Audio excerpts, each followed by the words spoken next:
He sent them letters, he sent them ciphers, he sent them taunts, details, confessions. He gave himself a name. He told them he was killing people and described exactly how it felt. He left DNA on envelopes. He left fingerprints on paper. He did everything except surrender. And for 55 years, every investigator, every codebreaker, every forensic team that touched the case came away with nothing.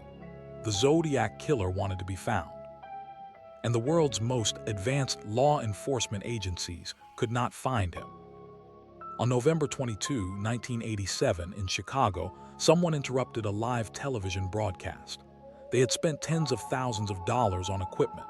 They had positioned a directional antenna with line of sight to the transmission tower.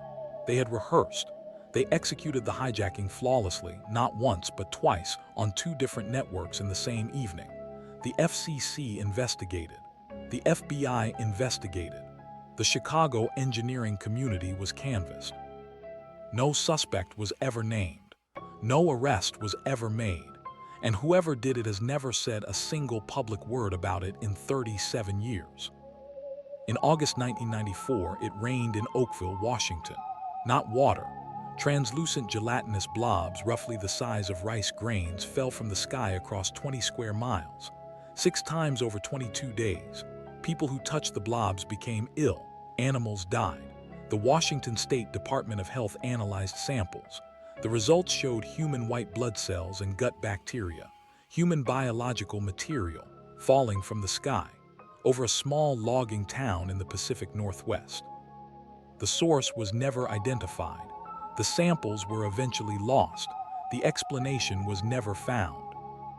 3 mysteries, 3 communities, 3 events that happened in public, in daylight, with witnesses, with evidence, with investigations, and still no answers. What connects them is not the strangeness of the events. It is the completeness of the silence that followed. Someone in every one of these communities knows something, and they have chosen, for decades, to say nothing.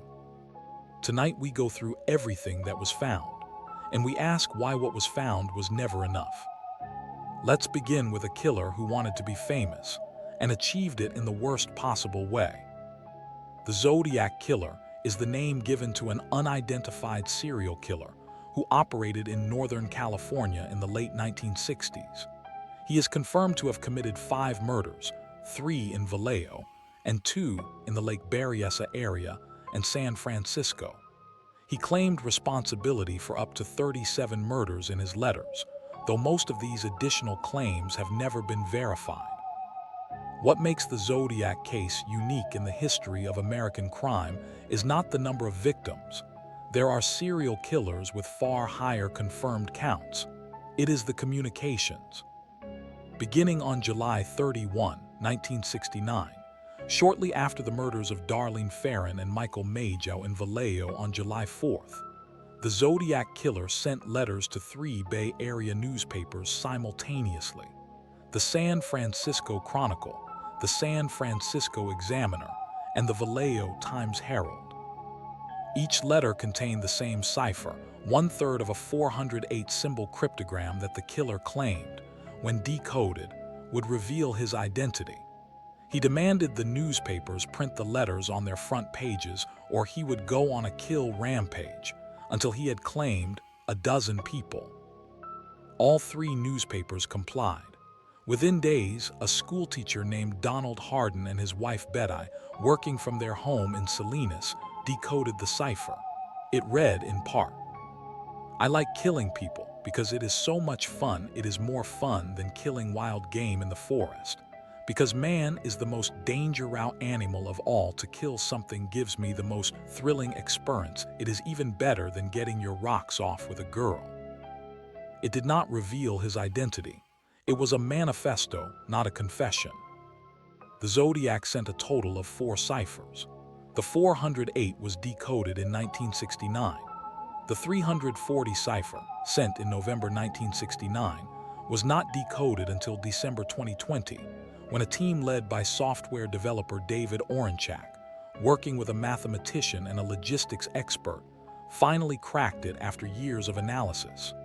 The decoded message was taunting and offered no identifying information. 2 additional shorter ciphers remain unsolved. The letters, 21 in total, though not all are verified as genuine, are forensic treasures. Handwriting analysis was conducted. DNA was extracted from stamps and envelopes. A fingerprint was recovered. Multiple suspects were tested against all available evidence. None were matched. The most prominent suspect has historically been Arthur Leigh Allen, a Vallejo schoolteacher and convicted sex offender whose name was first raised in 1971. Allen was investigated multiple times across decades. He had a Zodiac watch, the brand that gave the killer his self-styled name. He had made statements to acquaintances predating the murders that eerily aligned with the Zodiac's methods. However, Allen's handwriting did not match. His fingerprints did not match. DNA extracted from Zodiac letters did not match Allen. He died in 1992, maintaining his innocence, and was never charged. Multiple other suspects have been proposed over the decades. In 2021, a group called the Case Breakers publicly named a man named Gary Francis Post as the Zodiac Killer. The FBI reviewed the claim and concluded it was not supported by the evidence. As of today, the Zodiac Killer case remains officially open with the San Francisco Police Department. No arrest has been made, no identity confirmed. He sent 21 letters, provided 4 ciphers, left DNA, left fingerprints, gave himself a name. And he was never found. From a killer who wanted to be known, to a person who achieved infamy while hiding their identity perfectly. On the evening of November 22, 1987, in Chicago, Illinois, 2 separate television broadcasts were hijacked within approximately 2 hours of each other. An event so technically sophisticated, so audaciously planned, and so deeply strange that it remains the only successful broadcast intrusion of its kind in American television history. The perpetrators have never been identified. The first intrusion occurred at 9:14 p.m. during the WGN-TV 9 o'clock news. Sports anchor Dan Roan was delivering a segment when the signal was interrupted. For approximately 25 seconds, viewers saw a person wearing a Max Headroom mask, a stylized TV character popular at the time, in front of a rotating corrugated metal background. The person swayed and bobbled. No audio was present, or the audio was inaudible. Station engineers, realizing the intrusion, switched to a backup transmitter and restored the regular broadcast. The second intrusion occurred at 11:15 p.m. on WTTW, a PBS affiliate, during a broadcast of Doctor Who. This time the audio was active. The same person in the Max Headroom mask appeared for approximately 90 seconds. What followed was incomprehensible, deeply strange, and has been analyzed obsessively for decades. The masked figure made references to WGN, called WGN a frickin' nerd, referenced Coca-Cola and New Coke, hummed the theme from Clutch Cargo, held up a glove and said, "I just made a giant masterpiece for all the greatest world newspaper nerds." A second person, never fully seen, appearing to be a woman, then used a fly swatter to spank the masked figure's exposed buttocks. The figure made sounds, and the segment ended abruptly. The Federal Communications Commission opened an immediate investigation. The FBI was involved. Both WGN and WTTW cooperated fully. The technology required to execute the intrusion was significant. The hijacker had to use a directional antenna and a television transmitter powerful enough to overpower the signals of 2 major Chicago television stations. This required specialized equipment, technical knowledge, and either a fixed location with line of sight to the transmission towers or a mobile transmitter unit. The FCC estimated the equipment required would have cost between $25,000 and $50,000 at 1987 prices. A substantial investment for what appeared to be a bizarre stunt. Investigators interviewed individuals with broadcast engineering knowledge in the Chicago area. Equipment suppliers were contacted. None of the leads produced a viable suspect. The Chicago television engineering community is relatively small. The knowledge required to execute this hijacking would have been known to a limited number of people. Despite this, no credible suspect was ever publicly named or charged. The Max Headroom intrusion has been exhaustively analyzed by internet researchers over the decades, particularly following viral interest in the 2010s. Multiple theories about the perpetrators' identities have been advanced, including the involvement of a group of Chicago area video and engineering enthusiasts. The FCC has never officially confirmed or denied any suspect identification. No charges have ever been filed. The relevant statute of limitations has long expired. The intrusion lasted 90 seconds. It required tens of thousands of dollars in equipment. It was executed flawlessly on 2 separate broadcasts in the same evening. And whoever did it has never said a word about it publicly. From a hijacking no one solved, to a reign that no one could explain. Oakville is a small town in Grays Harbor County, Washington State. Population approximately 700. A logging community surrounded by forests in the Pacific Northwest, about 50 miles from the Pacific Ocean coast. On August 7, 1994, it rained in Oakville. Not water. Residents described the precipitation as small, translucent, gelatinous blobs, approximately the size of grains of rice, though some were larger. They were soft, clear, slightly yellowish. They fell across an area of approximately 20 square miles centered on Oakville and the surrounding region. This was not a single isolated incident. Between August 7 and August 29, 1994, the gelatinous material fell from the sky 6 separate times over Oakville and nearby areas. Multiple residents who came into contact with the blobs became ill. Reported symptoms included severe fatigue, shortness of breath, dizziness, nausea, blurred vision. Several people sought medical treatment. The illnesses were consistent across multiple unrelated individuals who had handled the material separately.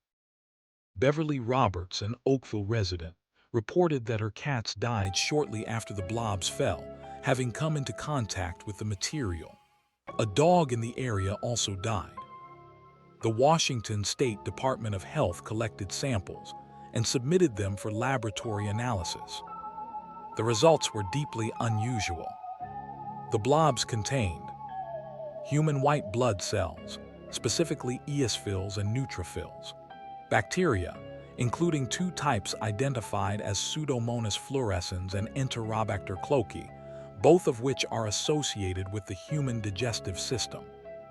The presence of human white blood cells in material falling from the sky over a rural town in Washington state had no obvious explanation. Theories proposed over the subsequent decades have ranged from the scientific to the conspiratorial. The military theory. The U.S. military conducts bombing exercises off the Pacific coast of Washington state. Some researchers propose that the blobs were biological material, specifically processed jellyfish and other marine organisms, that had been aerosolized by bomb detonations over the Pacific and carried inland. Military operations were confirmed to have taken place in the region during the relevant period. The Department of Defense declined to provide specific information about what ordnance was used. This theory accounts for marine biological material reaching Oakville, but doesn't fully explain the human white blood cells. Tim Davis, the owner of Oakville's USDA lab, had samples analyzed independently. His analysis identified the cells and bacteria, but could not determine the origin of the material or the mechanism by which human white blood cells ended up in a gelatinous substance falling from the sky over a small Washington town. A second independent analysis confirmed the presence of cells, but could not determine source. The case was featured on Unsolved Mysteries in 1994. The episode brought national attention, but produced no new leads. No further falls of the material were reported after August 1994. The original samples were eventually lost or destroyed, meaning modern analysis with current technology is impossible. What fell on Oakville in August 1994, 6 times over 22 days, contained human biological material, caused human illness, and killed animals. The source was never identified. The mechanism was never explained, and the samples that might have produced answers no longer exist. The Zodiac killer gave them everything: letters, ciphers, DNA, a fingerprint. He wanted to be famous, wanted to be found, and for 55 years he wasn't. Whoever hijacked Chicago television in 1987 spent tens of thousands of dollars on equipment, executed a flawless technical operation across 2 networks in one night, and has never said a single public word about it in 37 years. Something fell on Oakville in 1994. It contained human cells, it made people sick, it killed animals, it rained 6 times, and then it stopped. 3 small town mysteries where the evidence exists, the investigations were conducted, and the answers never came.